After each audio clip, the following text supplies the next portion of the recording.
Bismillahirrahmanirrahim. Assalamualaikum warahmatullahi wabarakatuh. Bagaimana kabarnya saudaraku semua? Mudah-mudahan kita dalam keadaan sehat walafiat, baik sehat jasmani maupun sehat rohani.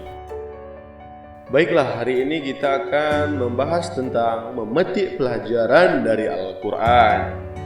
Langsung saja kita ke pembahasannya.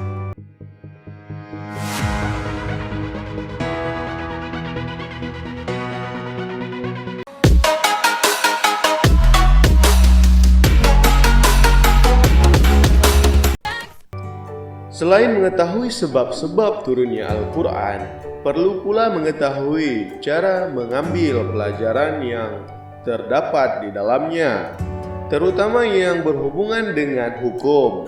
Kita mempelajari usul fikih, gunanya untuk mengetahui bagaimana cara kita mengambil hukum dari ayat-ayat Al-Quran. Dalam Al-Quran terdapat beberapa macam kedudukan ayat, antara lain sebagai berikut. Pertama, ada yang perintahnya jelas tetapi caranya tidak jelas, seperti ayat berikut ini.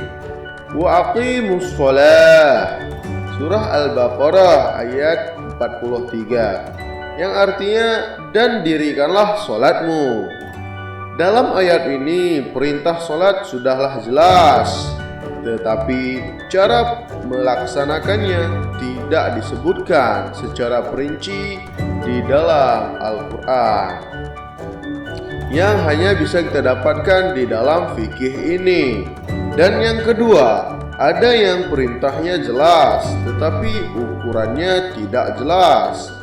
Misalnya, wa atuz zakah, dan keluarkanlah olehmu zakat, surah Al-Baqarah ayat 43. Ayat ini jelas perintahnya tentang zakat. Kita harus membayar zakat. Diwajibkan bagi kita untuk membayar zakat. Tetapi bagaimana besar ukurannya dan batas nisabnya tidak diterangkan di dalam ayat ini.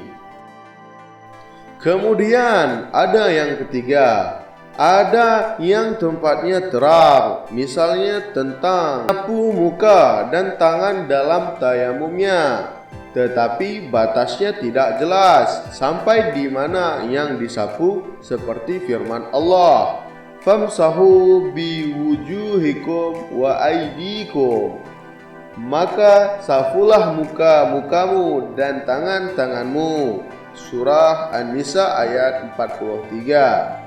Kalau kita mempunyai ayat-ayat semacam ini, maka perlu sekali adanya penjelasan lebih lanjut. Penjelasan ini tidak ada yang berhak memberikannya kecuali Nabi SAW semata-mata. Sebagai firman Allah, wa anzalna ilaika dzikra litubayyina linnas, dan artinya, dan kami turunkan kepadamu Muhammad Al-Quran agar kamu menerangkan kepada umat manusia. An-Nahl ayat 44.